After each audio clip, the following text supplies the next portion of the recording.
전도서를 함께 읽으면서 또 전도서를 함께 묵상하면서 우리는 우리 인생의 깊은 곳들을 다시 점검해 보는 귀한 시간이 되고 있다고 저는 생각합니다. 오늘의 말씀, 전도서 4장의 말씀도 우리들에게, 인생의 길을 살고 있는 우리들에게 중요한 질문을 던져주고 있습니다. 그것은 당신은 지금 누구와 함께 그 길을 걸어가고 있습니까? 라고 하는 질문이라고 저는 생각합니다. 여러분 스스로 한번 생각해 볼 수 있기 바랍니다. 나는 지금 누구와 함께 내 인생 길을 걸어가고 있는가? 나는 지금 누구와 함께 내 인생 길을 걷고 있는가? 한번 물어볼 수 있기를 바랍니다. 우리가 사는 세상은 끊임없이 우리에게 속삭입니다. 더 높이, 더 많이, 더 빨리 남들보다 더 좋은 곳으로 가지라고 세상은 우리에게 속삭이고 도전합니다. 그래서 성공을 위해서라면 경쟁해야 되고 그 경쟁에서 반드시 이겨내야만 하고 그리고 외로운 시간도 견뎌내야 된다고 세상은 우리에게 말합니다. 어쩌면 그랬기 때문에 우리는 앞만 보고 달려갔다고, 앞만 보고 살았다고 이렇게 얘기한 일들을 흔히 말합니다. 그런데 앞만 보고 살았던 그 인생이 뒤돌아보니까 아무것도 없다, 아무것도 이루지 못했구나, 참 허무하구나, 이런 생각들을 후회를 하는 일들이 많은 것들을 보게 됩니다. 이웃을 경쟁자로 여기면서 다른 사람들을 시기하면서 다른 사람들과 비교하면서 열심히 살아왔던 인생들, 어쩌면 그 인생들 가운데 공허함이 찾아오는 시간들이 분명히 있는 것들을 발견하게 된다는 말입니다. 앞만 보고 달려가는 그 길들 가운데 우리는 종종 하나님과의 관계도 뒤로 미루고 살아갑니다. 하나님과의 관계를 모른 채 하고 살아갑니다. 뿐만 아니라 진짜 돌아보아야 할 정말 중요한 관계들이 많이 있음에도 불구하고 그 관계들을 소홀히 하고 살아간 일들이 우리 인생 가운데 너무나 많이 있는 것입니다. 그렇게 해서 얻었던 그 많은 일들이, 그렇게 해서 이루어 놓았던 많은 성공들이 다 가져보았지만 그 순간 누구와가도 마음을 나눌 수 없는 그 공허함이 밀려들고 수많은 사람들의 환호를 받았지만 정작 기댈 어깨가 없는, 누군가에게 의지할 수 없는 그런 모습이 발견될 때 참 외롭구나, 참 쓸쓸하구나, 이런 생각을 갖게 된다는 말입니다. 이것이 오늘 본문에서 말씀하고 있는, 솔로몬이 이야기하고 있는 해 아래 인생의 적나라한 모습이라고 말할 수가 있을 것입니다. 그래서 전도서의 말씀은 우리에게 질문하고 있는 겁니다. 당신은 지금 누구와 함께 그 길을 걸어가고 있습니까? 라고 질문하고 있다고 저는 생각합니다. 솔로몬이라고 하는 왕은 이 땅에서 참 많은 성공을 이룬 왕이 솔로몬이었습니다. 그래서 그 솔로몬은 자기의 인생을 잘 살아간 그 다음에 이 전도서를 기록하면서 해 아래의 인생, 즉 하나님 없이 산 그 인생들이 어떻게 허무한 경쟁 가운데 고독한 늪에 빠지는가를 오늘 이 4장 말씀에서 우리에게 잘 알려주고 있습니다. 뿐만 아니라 그 말씀들은 결국 하나님과 함께하는 인생이 의미 있다, 어쩌면 하나님께서 예비하신 전혀 다른 은혜의 길이 있다라고 하는 사실을 우리에게 제시하고 있는 말씀으로 볼 수가 있는 것입니다. 오늘 말씀을 같이 생각해 보시면서 오늘 나는 누구와 함께 그 길을 걷고 있는가 물어볼 뿐만 아니라 정말 하나님께서 원하시는 그 길, 하나님과 함께함에 하나님과 동행의 길, 이 길을 선택하고자 결심할 수 있는 우리 모두가 될 수 있기를 주님의 이름으로 축복합니다. 함께 읽은 말씀에는 우리를 파멸로 이끄는 세 가지의 길을 소개하고 있다고 보여집니다. 이것은 궁극적으로 말할 때 타락한 인간의 본성이 추구하고 있는 헛된 우상들의 길이라고 말할 수가 있을 것입니다. 먼저는 4절 말씀에 나타나고 있는 경쟁의 길이 분명히 있습니다. 4절 말씀에 이렇게 말씀합니다.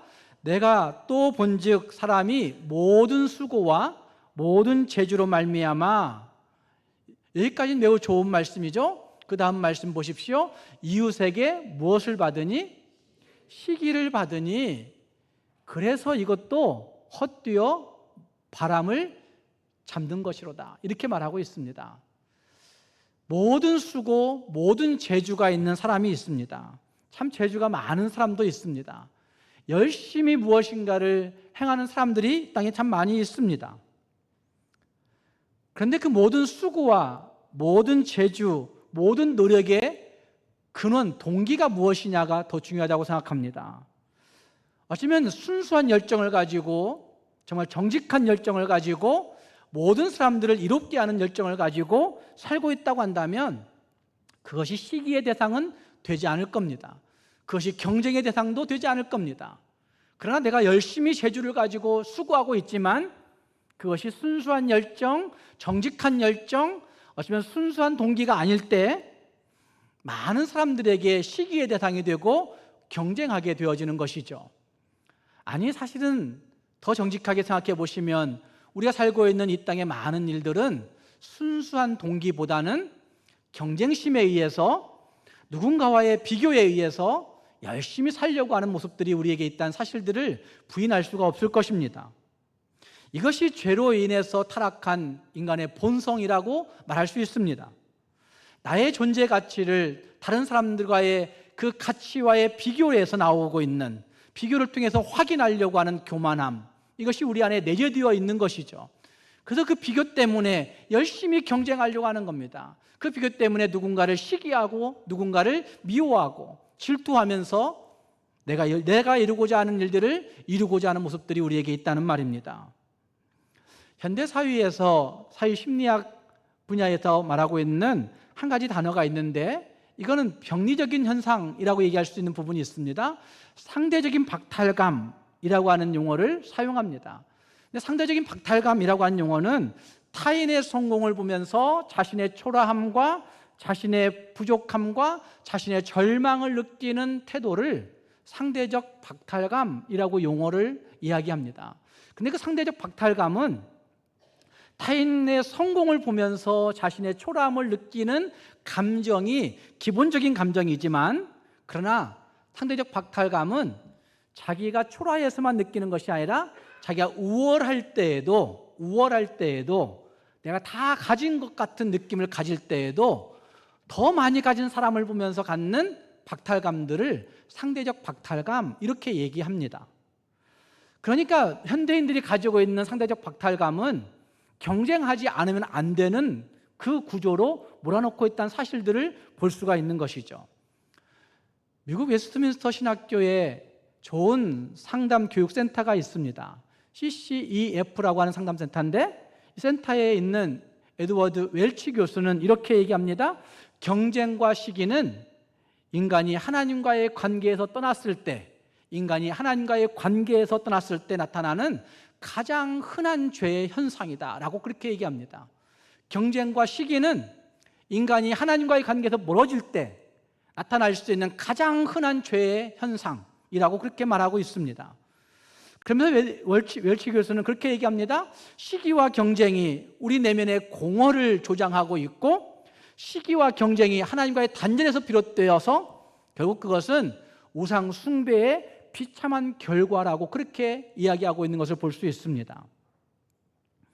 이와 같은 경쟁과 시기의 모습을 개혁주의 신학의 관점에서 볼 때에는 어쩌면 아담 이후에 타락한 인간들이 가지고 있는 근본적인 문제라고 말할 수 있습니다.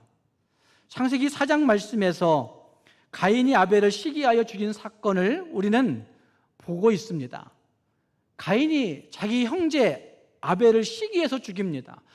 아무것도 아닌데, 살펴보면 아무것도 아닌데 그걸 시기해서 죽이는 그 인간의 모습은 어쩌면 경쟁과 시기의 모습이 타락한 본성 가운데 깊이 내재하고 있다는 사실들을 근본적으로 보여주고 있는 장면이라고 말할 수가 있습니다. 죄로 인해서 왜곡된 본성을 가지고 있는 인간들은 더 이상 하나님과의 관계에서 만족을 찾지 못하고 타인과의 비교를 통해서 자기 존재감을 인정받으려고 하는 것이죠. 타인과의 비교를 통해서 자기 존재감을 드러내려고 하는 것이죠. 타인과의 비교를 통해서 자기 존재감을 확인하려고 하는 모습들이 분명히 있다는 말입니다. 그렇기 때문에 우리는 이 경쟁과 시기 가운데 길을 걸어가면서 헛되고 헛된 바람을 잡는 것 같은 인생을 살고 있는 것이라 할 수가 있습니다. 솔로몬은 이러한 경쟁의 두 극단을 오늘 읽었던 말씀에서 이런 표현으로 표현하고 있는 걸 볼 수가 있습니다.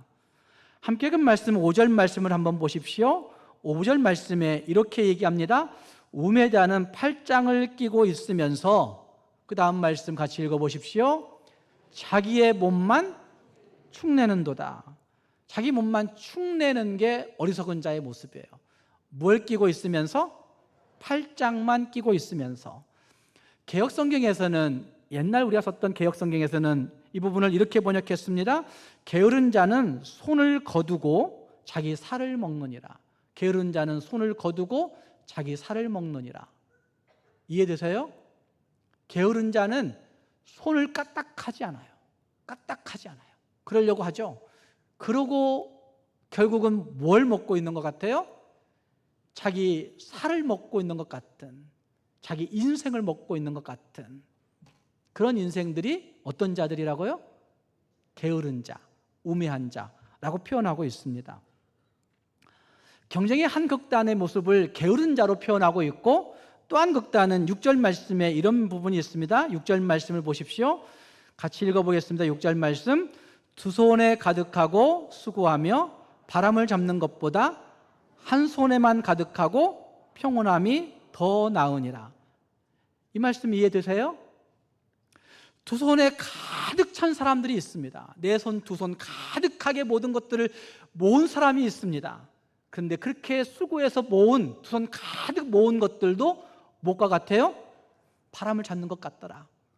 그러나 한 손만 가득한 사람, 한 손 안에만 가득한 사람, 그 사람이 평온함이 더 있더라. 이런 말씀이에요. 한 손만 잡고도, 한 손 가득하게 갖고도 평온함을 가진 사람이 더 좋더라, 더 낫더라, 이렇게 말하고 있는 겁니다. 한쪽은 게으른 자의 수고를 이야기하고 있고, 한쪽은 지나친 수고로 말미암아 두 손 가득 혼자만 양껏 자기 욕심껏 채우려고 하는 사람의 모습을 이야기하고 있는 그 솔로몬의 모습을 볼 수가 있습니다. 진짜 지혜는 이 두 극단 사이의 균형을 유지하는 것이 진짜 지혜로운 사람이라 할 수 있을 것입니다.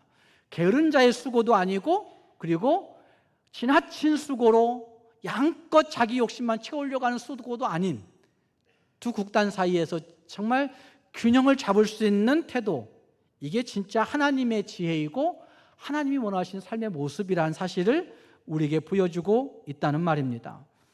어쩌면 지나친 욕심도 하나님이 기뻐하지 않으시고 게으른 자의 모습도 하나님은 기뻐하지 않으십니다. 하나님은 우리에게 주신 각자의 달란트를 잘 활용하고, 그것이 타인과의 경쟁심이나 시기심에서 나오지 아니하고 하나님과의 관계에서 정직하게, 순전하게, 순수하게 하나님 앞에 나아가는 사람들의 모습을 진짜 기뻐하신다는 사실들을 보여주고 있다는 말입니다. 그렇기 때문에 경쟁의 길이 아니라 하나님 안에 있는 진짜 균형과 만족을 찾는 길을 하나님이 우리에게 요구하고 있다는 사실을 성경은 우리에게 증거하고 있는 것입니다. 사랑하는 여러분, 우리는 어떤 길을 누구와 함께 걸어가고 있으십니까? 두 번째 길은 고립, 고독의 길이라 말할 수 있습니다. 8절 말씀을 보시면 여기에 참 슬픈 이미지가 떠오르게 됩니다. 함께 읽은 말씀 8절 말씀을 보시면 이렇게 얘기합니다. 여러분 잘 듣고 한번 생각해 보십시오. 어떤 사람은 아들도 없고 형제도 없이 홀로 있으나 그의 모든 수고에는 끝이 없도다. 또 비록 그의 눈은 부요를 족하게 여기지 아니하면서 이르기를 내가 누구를 위하여는 이같이 수고하고 나를 위하여는 행복을 누리지 못하게 하는가 하여도 이것도 헛되어 어떤 노고예요? 불행한 노고로다. 누구를 위한 노고가 불행한 노고라고 얘기하고 있어요? 다른 사람을 위해서 열심히 사는 것 같지만 나를 위해서는 하나도 이뤄놓지 않은 것 같은, 행복을 누리지 못하게 하는 것 같은 수고, 이것도 불행한 노고구나. 솔로몬이 그렇게 얘기하고 있습니다. 또 그렇게 노고, 그렇게 수고를 했는데 돌아보니까 그 주변에 누가 없어요? 아들도 없고 형제도 없고 사람도 없는 거예요. 그러면서도 열심히 수고해요. 끝이 없는 수고를 하고 있어요. 요즘 이게 한국 어른들의 모습 아닌가라는 생각을 해봅니다. 자식이 다 떠날 줄 알면서도 끝없이 염려하고 끝없이 수고해요. 여러분들이 끝없이 자녀들을 위해서 애달아 해요. 그 수고에 끝이 없어요. 그런데 정작 되돌아보면 사람이 없어요. 사람이 없어요. 평생 일했지만 다 이루고 난 다음에 생각해 보면 내가 도대체 누구를 위해서 일했을까? 내가 무엇을 위해서 일했을까? 이런 생각 들지 않습니까? 근원적인 질문 앞에 자기 자신이 무너지는 일들을 보게 됩니다. 이게 고립, 고독, 외로움의 모습인 것이죠. 어쩌면 관계가 빠진, 하나님과의 관계가 빠진 것이 우선이고, 그리고 사람과의 관계가 빠진 성공의 모습을 추구한 사람들의 모습이라고 할 수가 있습니다. 고독의 강박관념이라고 하는 용어가 있습니다. 고독의 강박관념. 나는 고독해야만 할 것 같은 그런 강박관념들이 사람들에게 있습니다. 특히 현대인들에게 있습니다. 그래서 나는 은둔주의자는 아닌데 나는 그냥 혼자 있는 게 좋아, 이렇게 얘기한 사람들도 있고, 요즘 젊은 청년들의 모습에서는 나는 그냥 독신주의자는 아닌데 그래도 나는 독신을 좋아하는 것 같아, 이렇게 얘기한 사람들도 있고, 또 어떤 사람들은 금욕주의적인 성향을 가지고 살아가는 사람들도 있습니다. 다 고독의 강박관념 가운데 갇혀 있는 듯한 현대인들의 모습을 표현하고 있는 것이죠. 문명 사회 안에서, 상업 사회 안에서는 나는 진짜 기쁨을 찾을 수 없어. 그러니 나는 자연주의를 추구해. 그래, 나는 자연에 돌아가서 캠핑하고 뭐 글램핑하고 자연에 가서 쉬고 하는 데서부터 만족을 누려라고 얘기하는 사람들의 모습들이 고독의 강박관념 가운데 나타나고 있는 증상들의 한 부류라고 그렇게 평가하기도 합니다.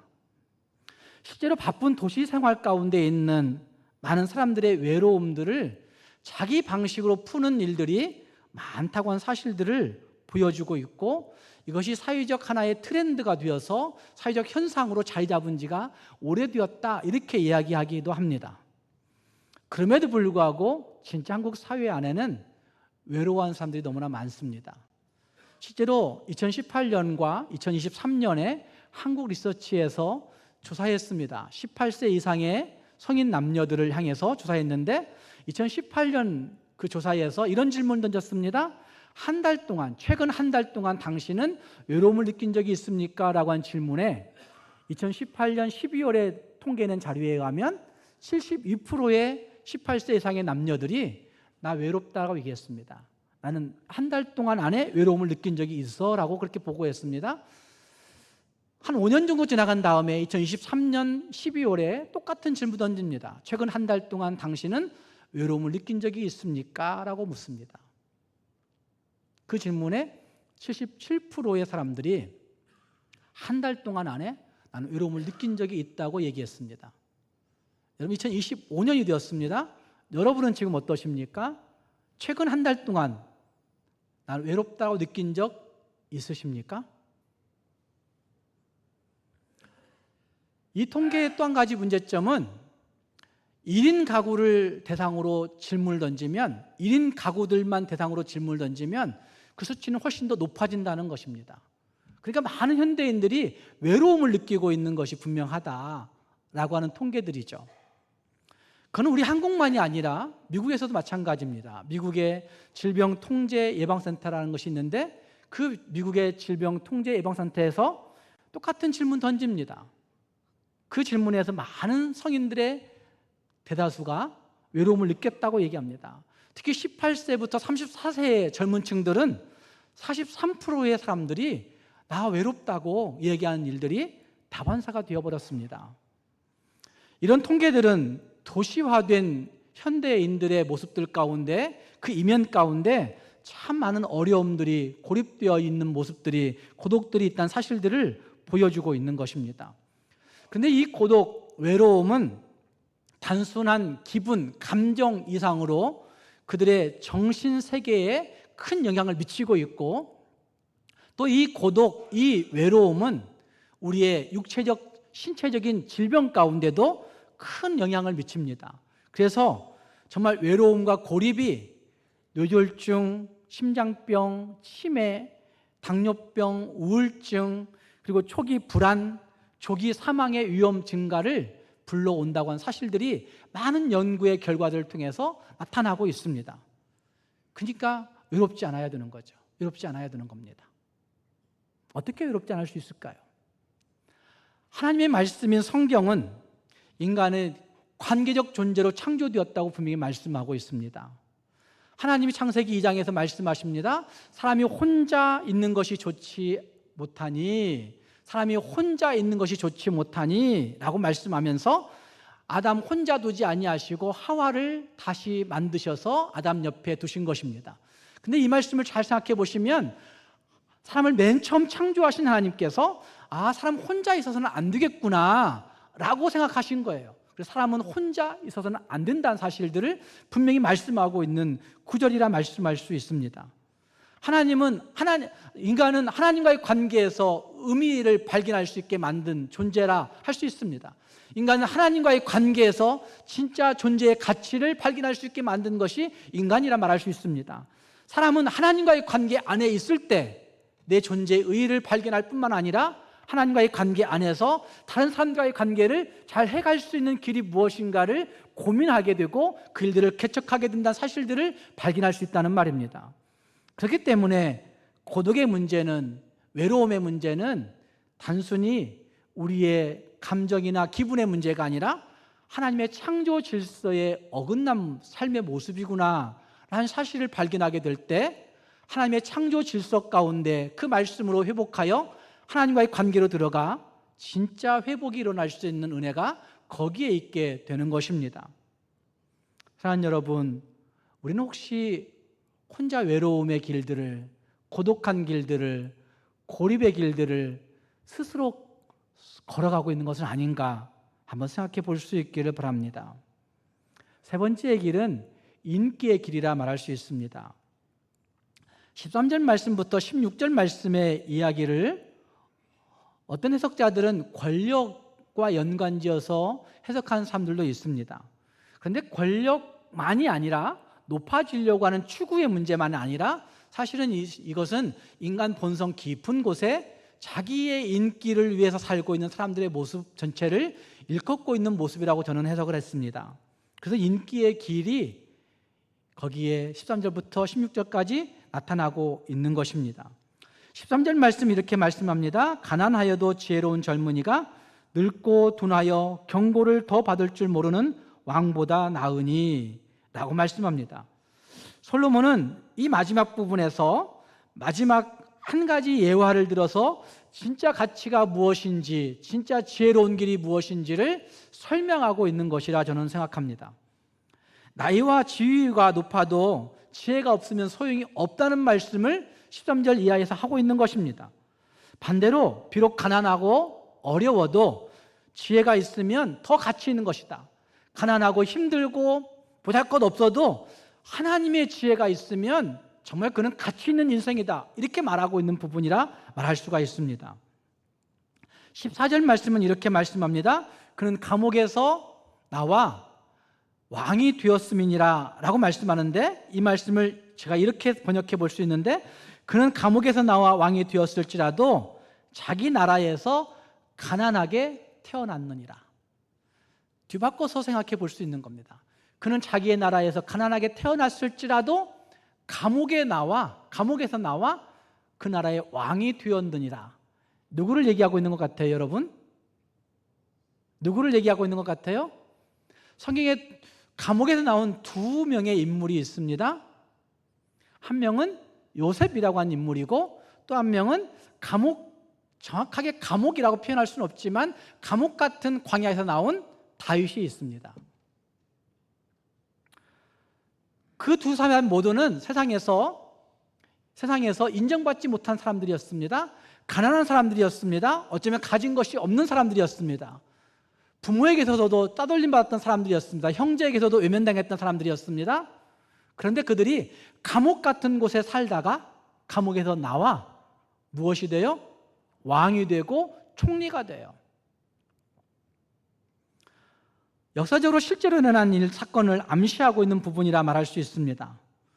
어쩌면 요셉과 다윗처럼 하나님은 종종 낮은 자를 높이시고 높은 자를 낮추시는 하나님이신 걸 볼 수 있습니다. 지혜로운 자를 꺾으시고 지혜 없는 자를 하나님이 등용하신 일들을 성경에서 볼 수가 있는 것입니다. 그러면서 솔로몬은 거기에서 분명히 말씀하고 있는 것이죠. 아무리 인기를 추구하여도 그 추구한 인기가 나중엔 다 시들시들 없어지더라 라고 한 사실을 말하고 있는 것이죠. 그리고 그 다음 16절 말씀에도 그런 말씀을 합니다. 왕을 대신하여 일어난 그 소년이 15절 말씀에서 왕을 대신하여 일어난 그 소년이 많은 사람들이 따르는 일들이 벌어지는 일들을 이야기하고 있습니다. 지혜롭고 능력 있는 지도자랄지라도 관심과 지지를 다 잃게 되지만 그러나 하나님이 세우실 때 그 사람은 많은 사람들이 따르는 볼품없는 사람이지만 많은 사람들이 따르는 그런 사람들이 되었더라 라고 하는 사실을 말하고 있습니다. 오늘 추앙받는 그 인기가 내일은 아무것도 아닌 일들을 우리는 역사 속에서 많이 보고 경험합니다. 오늘날 현대인들은 SNS와 같은 소셜미디어에서 자기 인기를, 자기 인정을 추구하는 세대가 되어 있다고 이야기합니다. 또 그걸 해야만이 자기 존재가 확인되어지는 것 같습니다.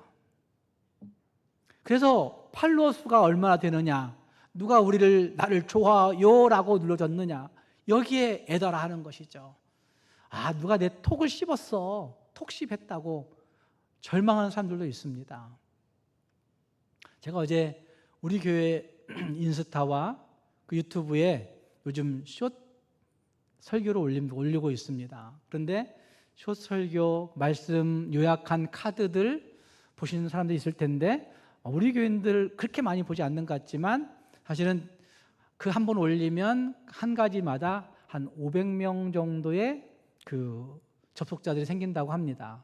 제가 그 말을 들으면서 그렇게 많이 접속자가 생기는구나 라고 생각했습니다. 접속자가 저는 즐거운 게 아닙니다. 제가 CBS 방송국에 설교를 계속 싣고 있습니다. 화요일날 저녁 9시 30분에 진행되는데 이 설교 왜 할까 이런 생각을 해봅니다. CBS에서 통계 냅니다. 얼마나 접속할까라고 하는 거를 실시간 청취자들을 계산하는데 저의 설교가 한 700에서 한 1000 사이를 왔다 갔다 한다고 합니다. 그런데 이 설교에 과연 공을 들여야 될까 고민이 됩니다. 그럴 때가 있습니다. 귀찮을 때가 있습니다. 그런데 계속해서 하는 이유가 뭔지 아세요? 어쩌다 한 번씩 전화 오는 분이 있습니다. 목사님, 그 설교 듣고 소망을 얻었어요. 이렇게 얘기한 사람이 있습니다. 어쩌다 한 번 매일 오는 분들이 있습니다. 최근에도 목사님, 아이 고3이라 그 아이 픽업하면서 들었습니다. 그런데 요즘 너무 절망스러웠는데 그런데 그 말씀 듣고 힘이 났어요. 이렇게 매일 오는 분이 있습니다. 어쩌다 한 번씩. 그래서 그 사람들의 그 피드백을 들으면서 이래서 해야지. 혹시라도 예수 만난 사람 한 명만 있으면, 혹시라도 예수로 소망을 받을 수 있다고 한다면, 혹시라도 그 말씀 듣고 믿음을 다시 새길 수 있다고 한다면 이 방송 해야지 이런 생각들을 갖게 되었는데 요즘 우리 교회 그 인스타에 올려지는 숏폼들이 그런 효과를 가져오고 있다라고 생각이 되어집니다. 경쟁이나 고립이나 인기 이 세 가지의 길들은 모두 홀로 걸어가는 길들입니다. 홀로 걷고자 하는 이야기들은 어쩌면 7, 80년대에 지금 50, 60대 되어진 사람들이 느낍니다. 홀로 서기 굉장히 강조했습니다. 근데 지금 현대인들은, 젊은 청년들은 더 혼자 서려고 애를 쓰고 있는 것 같습니다.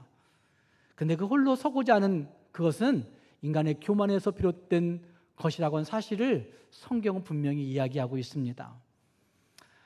하나님 없는 홀로 서기를 추구하는 시도는 혹시 여러분들에게 없으십니까?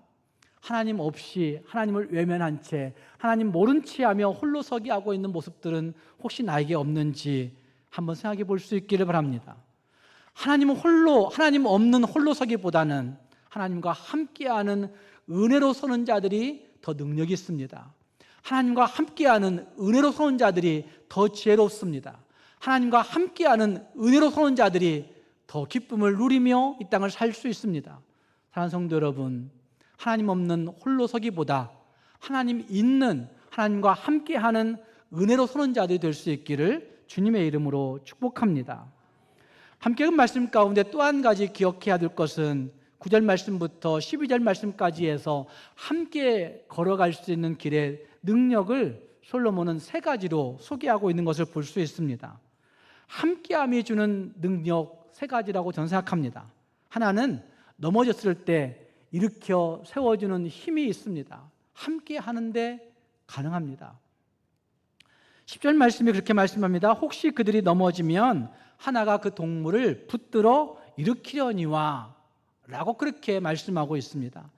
인생길을 걷다 보면 누구든지 넘어질 수 있습니다. 누구든지 실패할 수 있고 좌절하고 절망할 수 있습니다. 죄에 걸려 넘어질 수도 있습니다. 온갖 유혹과 도전에, 시험에 어쩌면 넘어질 수 있는 일들이 너무나 많이 있습니다. 그런데 홀로 넘어진 사람은 다시 일어설 수 없을 때가 있지만 함께 걸어가는 사람이 넘어질 때에는, 동반자가 있을 때에는 그가 옆에서 손으로 붙잡아 일으켜 세워줄 수가 있습니다. 여러분들에게 동반자가 있기를 바랍니다. 동역자가 아니라, 어떤 일을 함께하는 사람이 아니라 짝이 되어서 그 모든 일을 함께할 뿐만 아니라 짝이 되어서 함께 고민해주고, 함께 아파해주고, 함께 계획 세워주고, 함께 같이 있어줄 수 있는 동반자. 그 동반자가 있을 때 넘어지더라도 일으켜 세워주는 은혜가 있다는 말입니다. 사랑하는 여러분, 함께함의 은혜, 넘어졌을 때 일으켜 세워주는 은혜가 있습니다. 두 번째, 추울 때 따뜻하게 해주는 은혜가 거기에 있습니다. 11절 말씀에서 두 사람이 함께 누우면 어떠하거니와 따뜻하거니와 한 사람이면 어찌 따뜻하랴. 요즘은 각방 쓰는 부부들도 많다고 얘기합니다. 늙으면 더더욱 그래야죠, 이렇게 얘기하시는 분들도 많습니다. 그러나 추울 때 혼자면 따뜻해질 수가 없습니다. 지난 키르키즈 갔을 때 너무 추웠습니다. 둘이 부둥켜 안고 있어도 그 추위를 너무 벌벌 떨었던 적이 있었습니다. 그러나 둘이 함께 있었기 때문에 그 추위를 이길 수 있었던 것이죠. 여러분, 추울 때 함께 이겨낼 수 있는 힘이 생겨납니다. 함께 아파해주고, 함께 고민해주고, 함께 울어줄 수 있는 동반자, 그저 곁을 지켜줄 수 있는 동반자가 있을 때 우리는 혹독한 겨울이라 할지라도 이겨낼 수 있다는 말입니다. 세 번째, 공격받을 때 지켜줄 수 있는 힘이 함께함의 은혜입니다. 12절 말씀이 그렇게 말씀합니다. 한 사람이면 패하겠거니와 두 사람이면 맞설 수 있나니, 그 다음 구절 같이 읽겠습니다. 세겹줄은 쉽게 끊어지지 아니하느니라 라고 말씀합니다. 우리에게는 영적 대적들이 있습니다. 영적 대적, 사탄이 있습니다. 그 영적 대적인 사탄은 그냥 영적인 부분에서만 존재하는 것이 아니라 그 영적 대적 사탄은 우리의 시간과 공간 속에 침투해 들어옵니다. 그래서 그 시간과 공간 속에 우리로 하여금 물질적 결핍을 느끼게 하기도 합니다. 물질을 동원해서 우리를 대적해 온다는 말입니다. 온갖 질병, 건강을 동원해서 우리를 시험에 빠지기도 합니다. 또 어떤 때는 정신적인 안정감을 마구 훼손하여서 박탈시켜서 영적인 대적 사탄이 우리로 하여금 멘붕 상태에 빠지기도 합니다. 또 관계를 흐트러 놓아서 영적인 대적 사탄이 우리의 관계를 다 깨뜨려 버림으로 말미암아 정말 우리 스스로 나 외톨이가 되었어 라고 생각하게 만드는 고립 가운데 처하게도 합니다. 그런데 그때 홀로 싸우면 피할 수밖에 없지만 둘이 싸우면 더 싸워낼 수 있는 힘이 생기게 되고, 셋이 싸우면 능히 이겨낼 수 있더라 라고 말씀하고 있는 말씀이 거기에 등장하고 있습니다. 어쩌면 함께 할 때 서로 기도해주고 서로 중보해주고 함께 할 때 서로 붙들어줌으로 말미암아 원수의 공격을 막아설 수 있고 이겨낼 수 있다는 말입니다. 세겹줄의 비밀이 뭐라고 생각하십니까, 여러분? 두 사람이 손잡고 있다가 누군가 함께 세 명이 손잡는 것을 얘기하고 있겠습니까? 여러분, 세겹줄의 비밀은 무엇이라고 생각하십니까? 성경이 말하고 있는 세겹줄의 비밀은 우리 둘이 손잡고 있는 것, 부부가 함께 손잡고 있는 것, 부부와 함께 가족이 손잡고 있는 것, 거기에 또 한 분 누가 있을까요? 하나님이 계시다는 사실을 말하고 있는 거죠. 임마누엘로 우리와 같이 계시는 누구? 예수 그리스도가 세겹줄이 되어서 그 둘이 손잡은 그 두 손을 하나님이 붙들고 있다는 사실을 말씀하고 있는 말씀이 세겹줄의 비밀이라고 개혁주의 신학자들 모두가 동일하게 해석을 합니다. 성도와의 연합도 강합니다. 성도와의 연합이 강한 이유는 사람이 만나 강한 것이 아니라 하나님이 그곳에 함께 하시기 때문에, 하나님이 그곳에 같이 하시기 때문에 강하다 말할 수 있는 것입니다. 사랑하는 여러분, 우리 인생길에 반드시 넘어지는 순간들이 분명히 있습니다. 질병 때문에, 어쩌면 물질 때문에, 또 관계 때문에, 자녀들 때문에 실패하고 좌절하고 상실감을 누리고 참 안 되는구나 절망하게 되는 일들이 있습니다. 그런 때 혼자라면 일어설 수 없지만 진짜 동반자가 있다면 다시 일어설 수 있게 됩니다. 그래서 갈라디아서 6장 2절 말씀에서 이렇게 말씀합니다. 너희가 서로 짐을 지라. 너희가 서로 짐을 지라. 그리하여 무엇을 성취하라? 그리스도의 법을 성취하라. 너희가 서로 짐을 지는 것이 무슨 법이다라고 얘기하고 있는 거예요? 예수의 법이다 얘기해요. 서로 짐을 지는 것이 예수의 법이다 말씀하고 있는 거예요. 사랑하는 성도 여러분, 마태복음 18장 20절 말씀에서 예수님 말씀하십니다.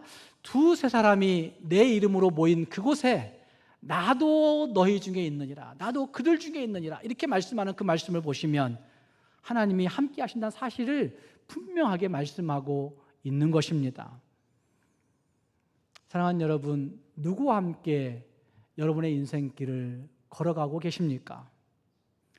혹시 여전히 홀로 경쟁하고 여전히 홀로 쌓아 올리고 여전히 홀로 인기를 누리고자 홀로 무엇인가를 쟁취하고자 그 길을 걷고 있지는 않습니까?